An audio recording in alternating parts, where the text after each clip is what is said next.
Welcome to Business Talk Radio. We are joined once again today by Dr. Harry Aponte, who's a licensed clinical social worker based out of Pennsylvania, Philadelphia to be exact. We want to welcome you to the show today once again. Doctor, how are you? I'm just fine, Jill. How are you doing? I am doing great. HarryJAponte.com. I want to point that out, your website. And I do need you to introduce your beautiful guest here today. Okay, this is Melissa Callahan. We've begun working together only recently, actually, and she had some rich material to present. She is herself a marriage and family therapist, Right. and she has her own practice, and she works with couples and families and individuals, and as she puts it, repairing and restoring fractures within the self and within relationships. Got it. Great. Well, welcome to the show. Tell us a little bit about yourself as well. Well, Dr. Aponte, he gave me a great introduction, but I'm a licensed marriage and family therapist. I love working with people and their relationships. I think I've lived a life that made me fit for this role. And so I'm excited to be here today. Oh, fantastic. So let's get started. What would you like to focus on today, Dr. Aponte? I'd like to focus on the material that Melissa is going to present, which will be a surprise to me as it will to everybody else. Great. Go ahead. As Dr. Aponte and I have begun working together, I reached out to him because I so appreciate his work on really diving into the self of the therapist and the person of the therapist. And so that's what I'm bringing him today is something that I need to work through in my own work with my clients. Go ahead. All right. So Dr. Aponte, I've been reflecting and thinking about some of the clients of mine that might be creating a bit of a rub on the inside of me, where I'm noticing my body response or my emotional response as I'm working with them, which as therapists, we try not to do. We try not to have any reactions to what is being shared with us, right? And just lean into what they're needing, but we're human beings. And so it happens. And so I was recognizing that I have a couple of females, adult females on my client caseload right now that are in relationships that I've been working with them for a long time. So they're not just short relationships, they're long-term clients, and they're struggling to walk away from a relationship that is causing them a lot of distress, a lot of anxiety, and a lot of pain. And we've been doing a lot of work together, and they're doing great work. They're growing. They're learning about themselves. They're learning about the patterns that they're contributing to in their relationship, but they're struggling to walk away from it. And that is getting hard for me to sit in that with them while they choose to stay in a relationship that maybe in my heart, I hope for them that they feel that empowerment to leave. But yeah, that's kind of what I wanted to bring to you today, Dr. Aponte. Go ahead. Give us some of the story. Okay. So I'm thinking about a few of my clients specifically, but one of them has a long history of family members that abused alcohol. So addiction is in her family. Unfortunately, she has a daughter that is struggling with addiction herself, on and off sobriety and in and out of treatment, and has lost custody of her kids as a result of her struggle with addiction. And she's in a relationship with someone that is also struggling with addiction. But the addiction is a bit different. He does not think that it's with alcohol. But some of the patterns that we're processing is that there is an abuse of alcohol as well as there's an abuse of pornography. And so it's difficult to see her be so aware of the patterns that are happening around her and knowing that it's unhealthy for her. And knowing and sharing with me that it was better for her to walk away from this relationship, that she would be happier if the wounds that she has collected in this relationship that poke up against her past pain if she were to walk away, but she can't. And this has been about a year now that we've been working with her, and she can't walk away from this relationship. And so for me, it's how do I keep being there alongside of her, knowing that I believe it would be best for her to walk from a relationship that sometimes feels abusive and manipulative. So what makes it hard for you? Well, I want to help. That's why I'm a therapist, right?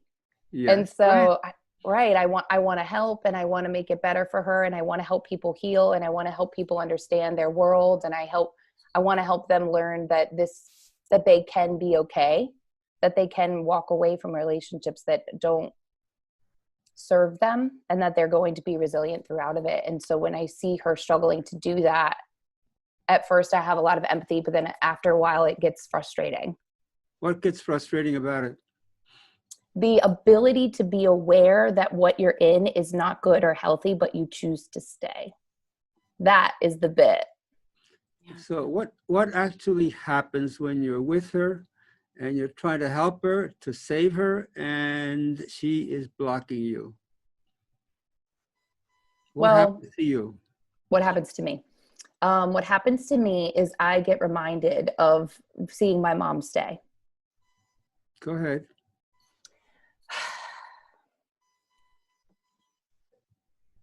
Oh God, you're gonna make me cry too. And I'm just gonna help you for 1 second. I had the same problem with my parents.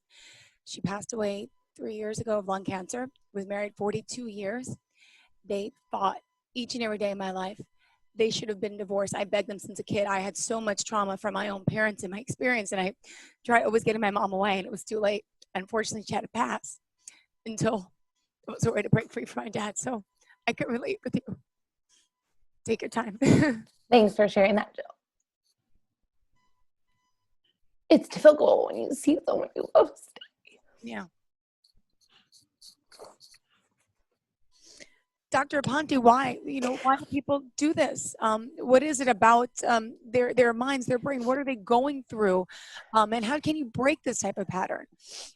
Well, we all have our wounds, and some of these wounds just really completely block us, and we choose the wrong solutions, and we choose solutions that keep us in the pain that we're trying to escape, and we don't have another solution for ourselves. Yeah. And so then the therapist is there anxious and wanting to help, but is not in that person's shoes. You try to get into their shoes, but you're not in their shoes, and it's their choice, and they're holding on to it, and we have to somehow get in there and touch them in some sort of way where they're willing to stretch out their hand and say, help me, because I can't do it myself. Yeah, as you're sharing that, Dr. Aponte, it's like that parallel process that, these are my clients' lives, and I want them to be individual, and I want them to do what they think is best. But that, that child in you that sees, that can't change someone else's decisions. Yeah. So that's what happens to me to answer your question. I'm that little girl again. No. Is that where you are right now with this client?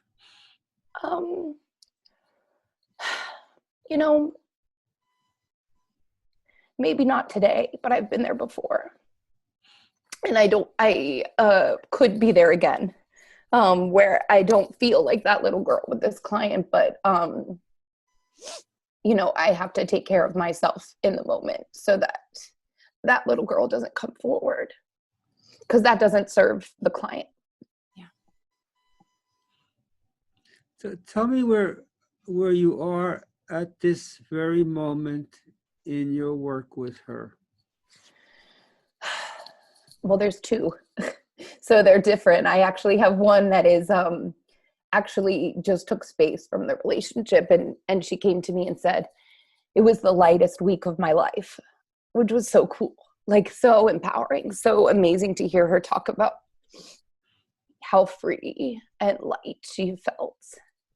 And then I have one who will not walk away and has gotten herself in a bit of a financial bind because of the support that this partner is able to provide her. And she has a single mom with 3 kids. And she has what with 3 kids? She's a single mom of 3 kids. Oh. So to the financial component is not just about superficial, it's about necessity. So she's really in a vulnerable place right now. Incredibly. Yeah, and I've seen that happen so often with women who are in that kind of vulnerable place. and they know they shouldn't be there, but they don't see a way out. Yeah. And she has an ex-husband that is not able to work. And so therefore she cannot rely on their biological father for any financial support as well. I see this is touching you a lot, Jill. But yeah, so that's, go ahead, Jill. I'm sorry. No, I just don't want to blow my nose on air, but no, I'm upset over this too. Obviously affecting me. We all have our personal experiences, and can I just ask you a personal random question? Have you been to a counselor or a therapist yourself? Me, yes. As a child, so I have too. Doesn't make it any easier now. But you've never broken down in front of your client before, as you've done with us, have you? Or no, there's that professional boundary, which is hard. Well, that's the bit. That's why, you lean into lovely people like Dr. Aponte to help us, and the appropriate training that when things come alive in you, how do you put it over here for a little bit to stay? But sometimes what comes up is so big that it's just, you have to take a moment to ground yourself and stay present. But as we try to access our own empathy to connect with another client, sometimes our stuff comes up. Yeah. It's the difficult bit of being really connected to another human being. Yeah, I as you both talk, and I'm sitting here quietly watching you, I was thinking about a young woman that I was working with who came to me heroin addicted. And we worked for a good while and got her off the addiction. She became sober, and she ended up hooking up with a guy who was everything that she did not need. Somebody who she met in one of her AA meetings, and I'm saying to her, this is not good. And she, but, he was giving her all the attention that she hadn't gotten in her life before. And she was feeling pretty good about it, but she then began to make compromises on on her sobriety, and he was leading her down that wrong road, and every now and then I say, it's still your decision, but you also know that I'm worried about you, I care about you, and I see you slipping. And it took so much patience on my part to stay with her and to repeatedly say, this is destructive, this is hurtful, this is bad for you, but it's your decision. And to really remain in my own space, okay? And not try to put pressure on her, other than that, she respected me and knew that I was there for her, but she really had trouble hearing this particular message. She finally decided to spy on his phone and saw all the pictures of the other women that were in his life. And then she finally made the break, and then pulled herself together, went back to school, graduated, and has a wonderful job right now and is flourishing. So, there's hope there, Yeah. So the question is whether, how close you can get to this woman so that she feels you're concerned for her, so that she doesn't see you, experience you as lecturing her, or as trying to twist her arm so that she does what's right for herself, okay? But she hears it coming from somebody who cares, somebody who feels it, okay? And somebody who's going to hang in there with her as she struggles with this. Yeah. It's having me think about, maybe that little girl in me was angry and I was mad and I tried to get powerful. What are you doing? Get out of here. This is awful. Don't you see what I see? And she did see what I see, but she stayed because of her own vulnerabilities and pain. And I see that fully.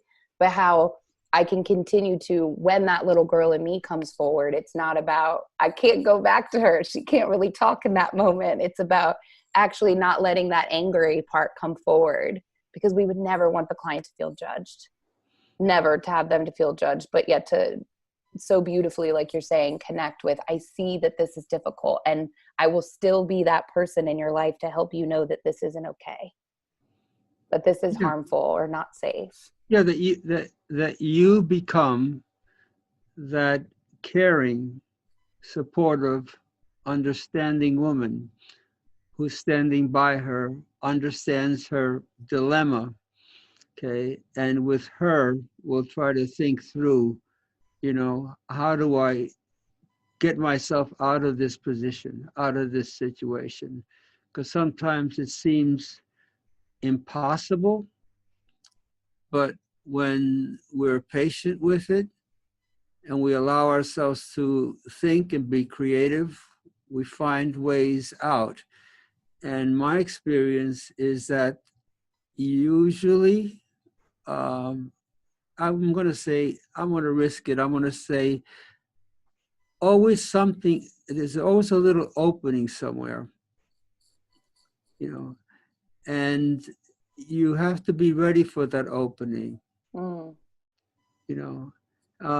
With this young woman that I'm talking about, it was when it occurred to her to go to the guy's phone, you know, and that finally broke the back of what she was dealing with. I don't know what it'll take for this woman. Okay. I don't know if there are other resources out there in terms of financial support. Okay. But you leave yourself open to that, and you help her be open to those possibilities, and you make her feel secure in the relationship with you.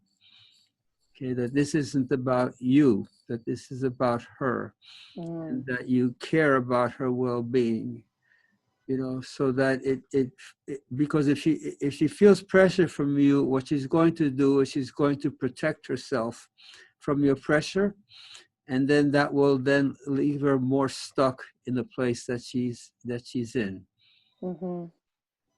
Yeah. And I think that at one point, probably a while ago, maybe that pressure came through, and I didn't ever say things like, you gotta leave, this is a bad situation. I would never do anything like that to any of my clients. That's not the way I provide services. But maybe energetically, she felt my encouragement, right? And that came through, like, helping her supporting her and setting boundaries, and then checking up on the boundaries. But then what would happen is when she couldn't follow through with her own boundaries, she would break her own self-trust, but then also be scared to tell me. Yeah. Right. And so that shift, and I did create a shift in my stance with her a bit ago, but it doesn't mean that little girl still doesn't exist inside of me. Right. What tell me about the shift. I think the shift is part of what you're speaking to, right? That, whoa, did I just notice that she might be holding back from me? Which, if there's any therapist in there that gets a sense that their client is holding back from them, there is something that you've got to look inside and figure out what you might have contributed to in that, because you did. Yeah. Right. It's not always the client's struggle that's in the room. We're human beings, and we contribute to that co-created dynamic. And so that had me sit and reflect on what has happened here with us. This is a long-term client. That is she hiding something from me? And what have I done to create a sense of her needing to hide something from me? Or even if it was a tiny bit that I contributed to, I did. And so I shifted, and I addressed it up front with her. And I said, I want to make sure that this space feels like a space that you could say anything, no matter what the outcomes are. And I won't, it's not about judgment, and it's not about what I think. It's about what you think. And I'll help talk about all the different options or possibilities moving forward. And it has shifted our work. Yeah, okay. And I'll tell you what I had to go through with this young woman that I was working with, that when she was let down by this guy and she was hurt or disappointed in some way, I had her talk about that, and I had her bring out the pain that accompanied that, the sense of abandonment that accompanied that. Um, uh, but what I had to struggle with myself is not then take advantage and say, see how bad it is? No, yeah.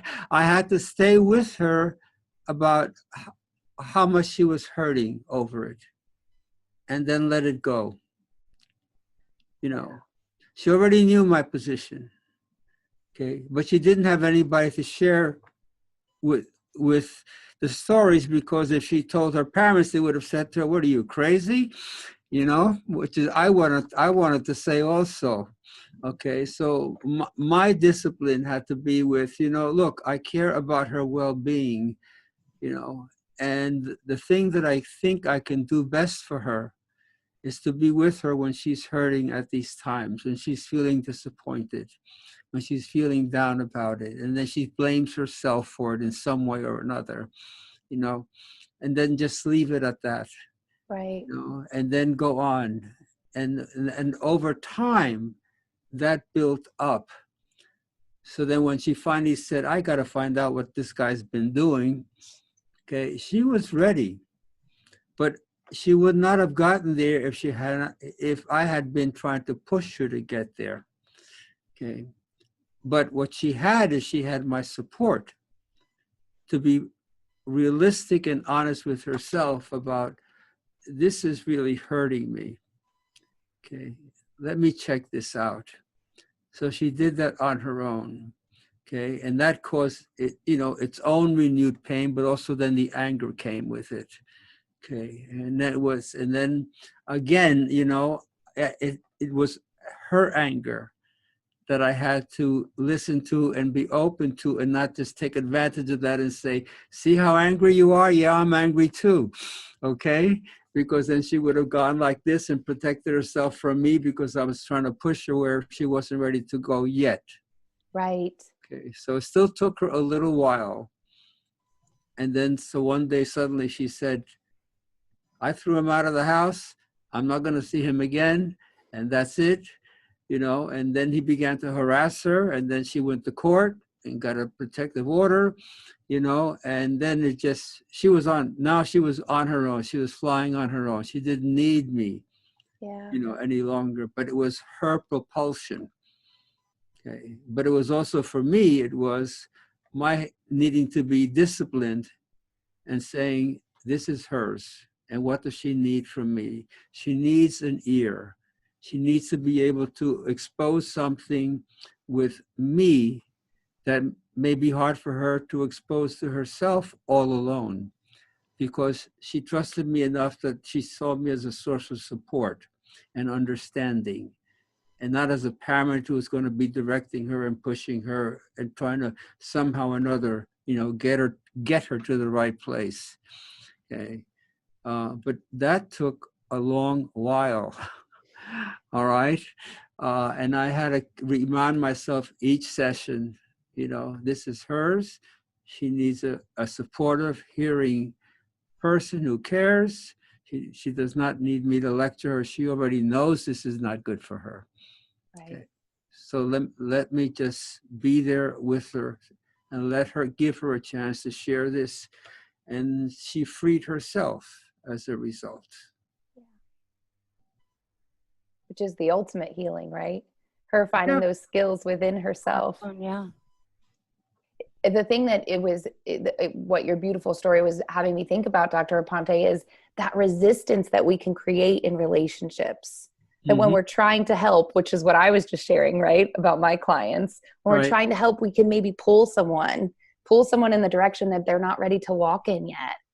And how that can happen with our parents or our friends, like, dump them, get rid of her, they're no good for you, what are you doing? That's a terrible job, you should quit. All the ways that we try to help. But if they're not ready, that actually creates the adverse effect. And we get the opportunity as therapists, and what you did so beautifully with that client is that, how can I be this blank canvas of support for her? So that, because no one else was able to give her that during that time. Yeah, she couldn't tell anybody else, because if she told anybody else, they would say, "What are you, nuts?"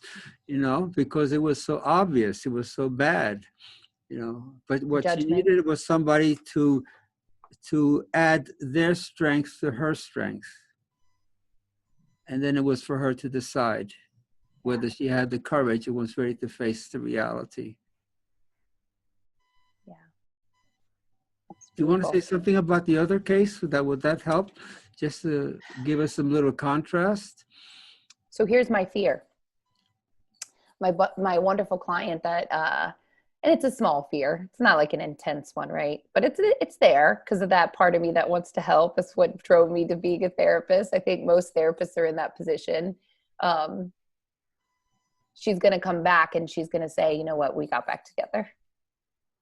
Even though she processed that lovely strength and being able to feel free and felt like she could breathe again. I mean, these are some of her words, that I was lighter. I could sleep better. I wasn't so anxious. And so my fear is that one day she might come back and say, you know what, we got back together.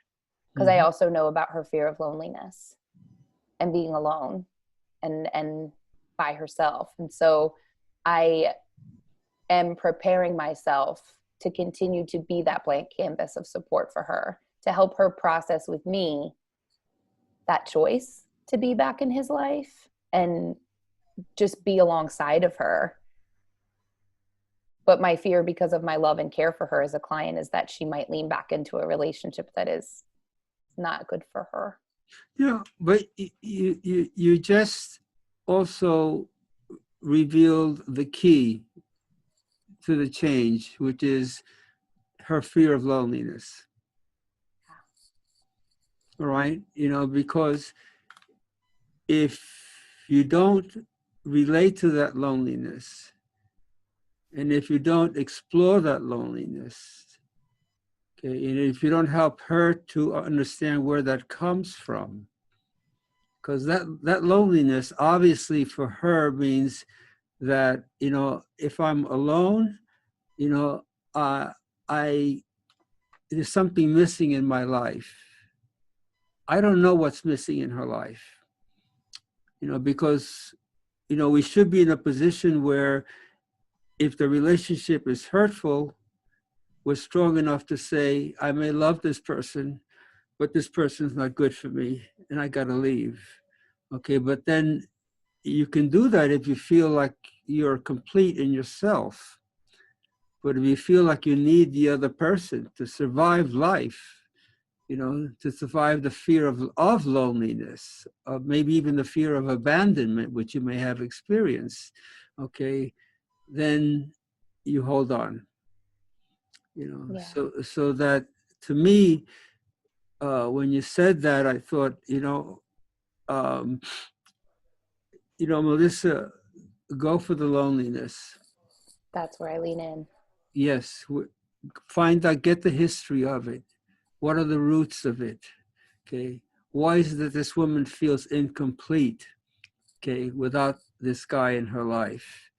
Okay, and what is it that she experiences when she feels lonely? What comes to mind? Who are the other parties in her life from the past, probably? Okay, who created this wound in her, this need in her? Okay, if you go there without announcing ahead of time, I'm going to get you this through this door, but you genuinely care about the loneliness and walk down that path with her.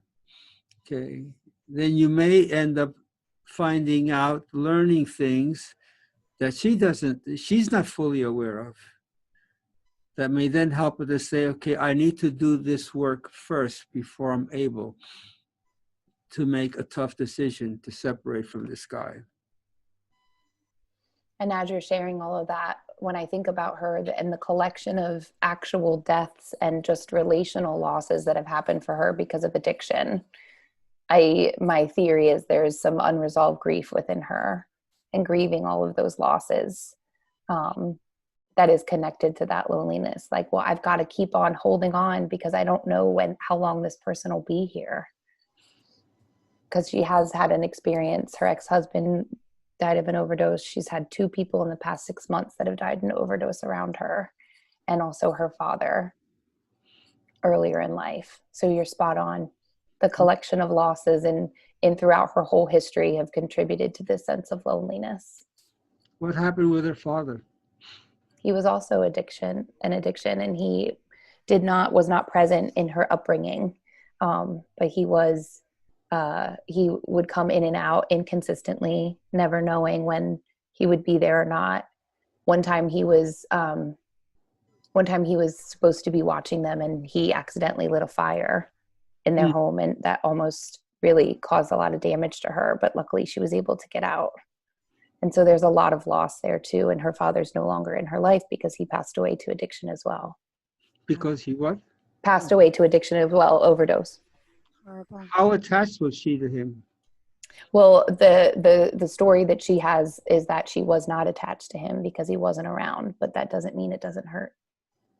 And I'm sorry to interrupt so kindly, but we do have to take a quick commercial break. So would you mind just giving us the best form of contact for you both? Sure. Would email be best? Yeah, email, website, whatever. Oh, sure. Website is just melissacallahan.com. Perfect. And Dr. Aponte? harryjaponte.com.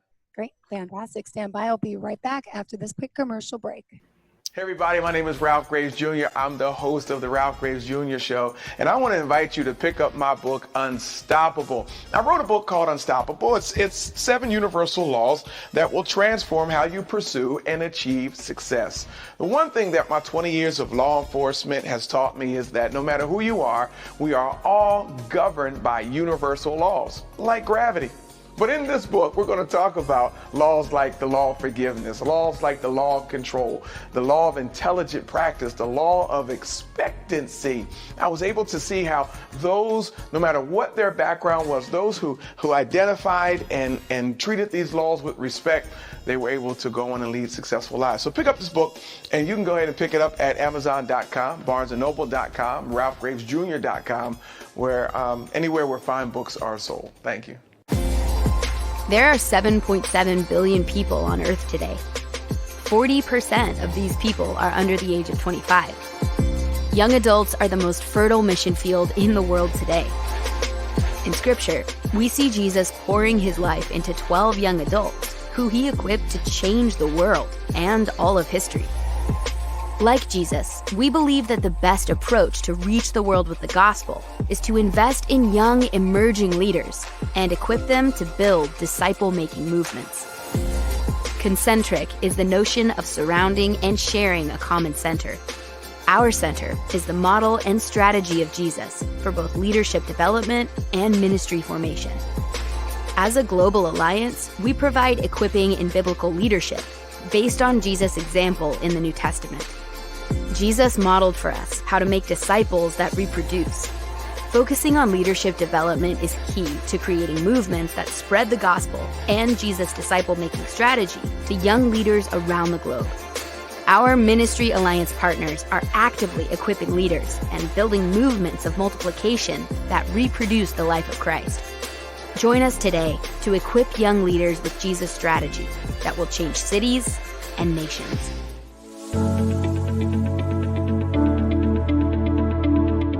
The session that we had with BCAT was really entertaining and enlightening. We were able to put together some very specific steps that we as individuals can take, and it was really fun to all come together and see sort of where we're going as a team and how we can all get there together.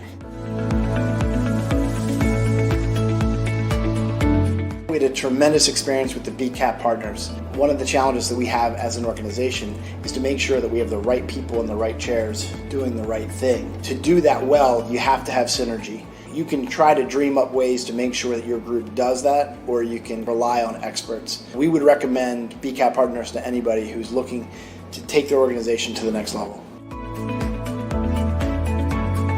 Welcome back to Business Talk Radio. Dr. Harry Aponte joins us once again here from Philadelphia, and also Melissa Callahan. Is she able to get back into our group meeting right now? Can you hear me? Can you hear me, Dr. Aponte? I can hear you. Okay. Yeah, I'm here. So can we get Melissa back into the Zoom? Unfortunately, we had an issue where we couldn't stay on the Zoom call for more than 40 minutes. So I thought we could go during the commercial break. We'd be able to get you back. Can we get her back in? I don't know. Did you let her know the problem? If she could try to go back and click on her link to join us again, if you could just reach out to her and let her know. In the meantime, yeah, you could please, I'll just let everybody know, Harry J. Aponte, we've been talking to him here today. He's a licensed clinical social worker based out of Philadelphia. And it's been a great conversation today. As our listeners know, Melissa Callahan is a therapist. She's from DC, and she's been talking in regards to her own personal experiences as a therapist about how to, well, stay neutral. It's not always hard. All of us have problems and issues. And for example, growing up in a family where it seems Melissa and I had very similar family situations. My mom stayed in a relationship way too long than she should have. And it seems that Melissa had the same issue. So it was a little bit emotional for both of us.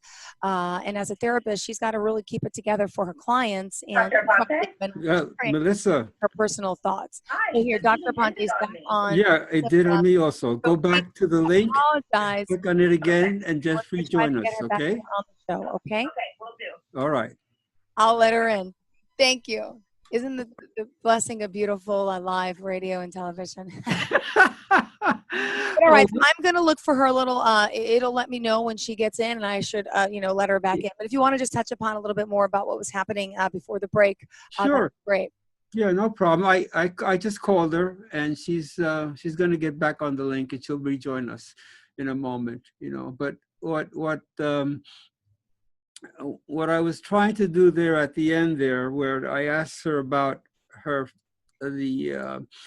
patient's attachment to her father. She said, wasn't much. She wasn't raised with a father, but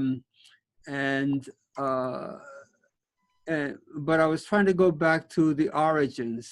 Who's my mom? Who's my dad? What did they mean to me? And something that is not so obvious, but it's the first place where I go to explore that. And I wanted Melissa to think about, not just taking the client's word for it that, oh, I didn't grow up with him.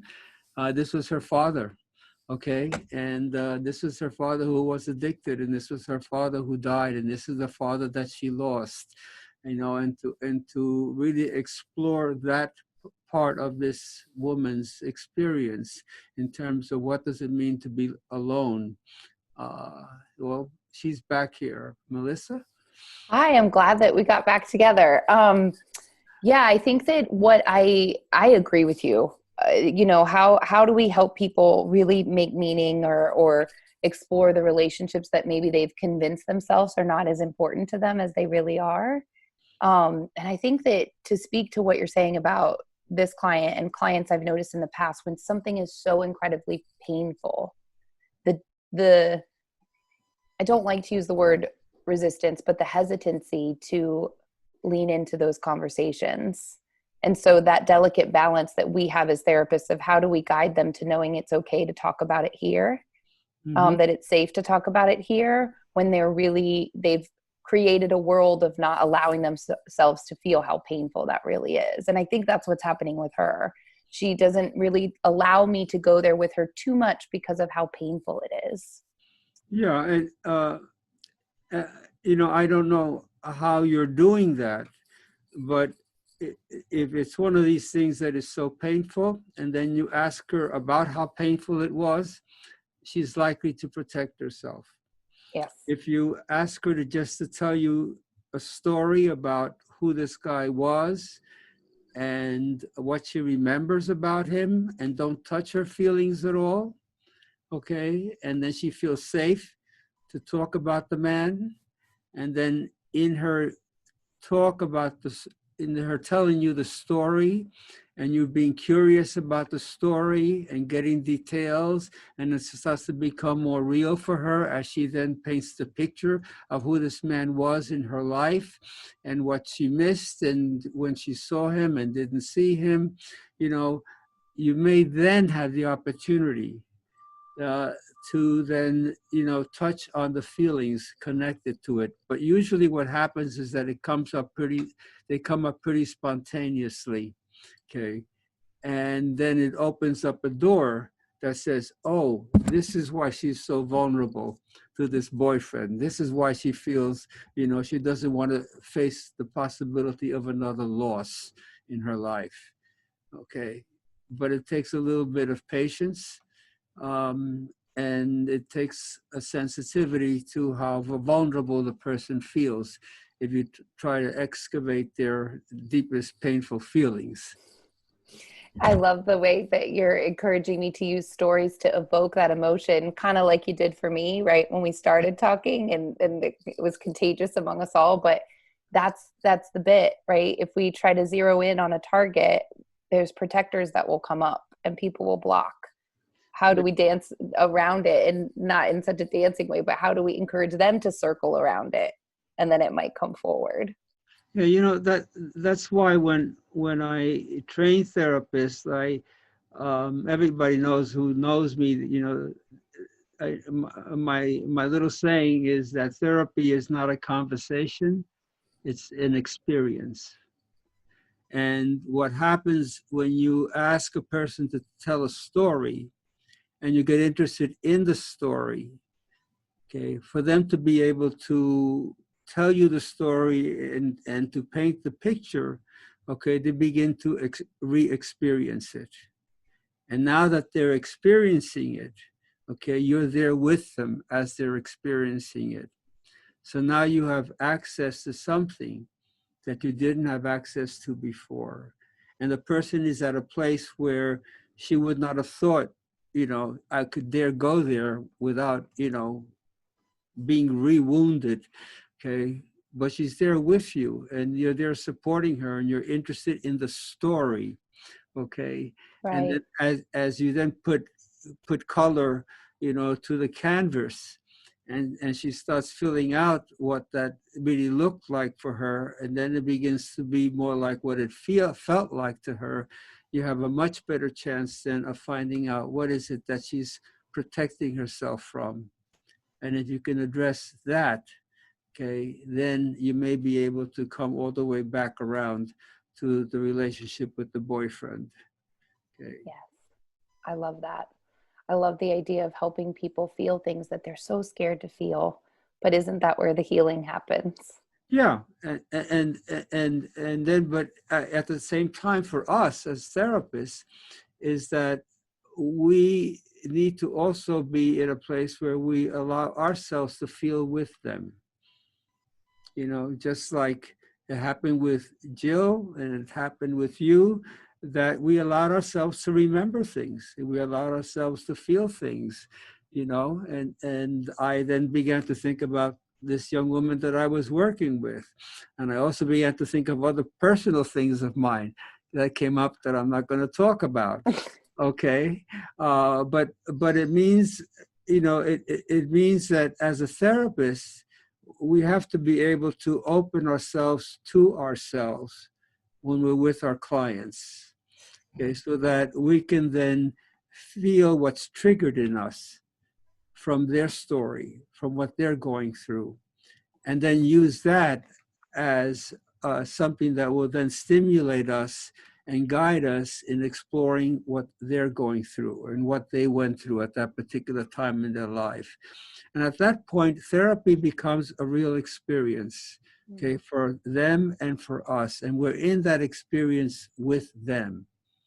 Okay, so now they're not alone in that experience. And it's something that they may not have shared with anybody, and they couldn't share with anybody because they were so vulnerable to it. But now they're not in it alone. They're with us, and we're really with them. And we're with them more than they realize that we're with them, okay, because we have our own memories and our own experiences that are behind the scenes, Yeah. okay, that we're then allowing ourselves to feel, okay, that then enriches our ability to be sensitive to what they're experiencing. So then we're in a position to really be there as they need us to be there. Yeah. Beautifully said. Wow. I'm Yeah. just waiting. I didn't know if all three of us were going to end up crying by the end of this call, but okay. At least Dr. Aponte can hold it in better than we can, but that's okay, right? Well, right. But as you caught himself, he's not going to the places that you and I allowed ourselves to go to. Yeah. And I love also just being able to, it's a deeper layer of therapy. It's that felt sense that we are in an emotion with the person. I felt Jill when she was feeling it with me. Mm. And that felt sense of there is someone that has experienced something like this, or has at least felt this emotion that I'm feeling right now. And that in it of itself is not as alone. Yeah. That takes away the sense of a loneliness and fear around that I'm not the only person through something like this before. And when we can do that with our clients, it's really incredible. And sometimes it's hard to do it. Mm. And so I love the ability to open myself up and to be curious and use more stories to help people allow themselves to re-experience their pain or painful people in their lives, people that have contributed to their pain, as an avenue. Yeah. Well, thank you. And thank you for being so open and sharing your thoughts and experiences with us as well. We still have 10 minutes here left in the show. So Dr. Aponte, what would you like to maybe dive into a little bit further here with Melissa, or, share some more of your own personal experiences to enlighten our listeners? Yeah, well, the more we talk, the more I go back into my own experiences. This is, by the way, this is just automatic in the way I do therapy, so that when my client is talking about something in an experience of theirs, I allow myself to go wherever that takes me, to my own experiences that resonate with that person's experiences. They don't know it, okay, but it's opening me up to them, okay? And so now I'm trying to understand them, not just with my head, but I'm trying to understand them with my heart, okay? And then I can get a real feeling for where are you and what do you need from me? Because you talked about a parent and the death of a parent, and I thought about my father, and I've told the story before, but that he caused me a lot of pain, and I saw the pain he caused my mother, and I'm an only child, and I really felt it, and I've lived with anger for years, and then when one day when we were driving from Philadelphia, my wife and I, to New York to see my parents, and she said, the last time there's going to be one of these visits going to be the last time they'll be alive.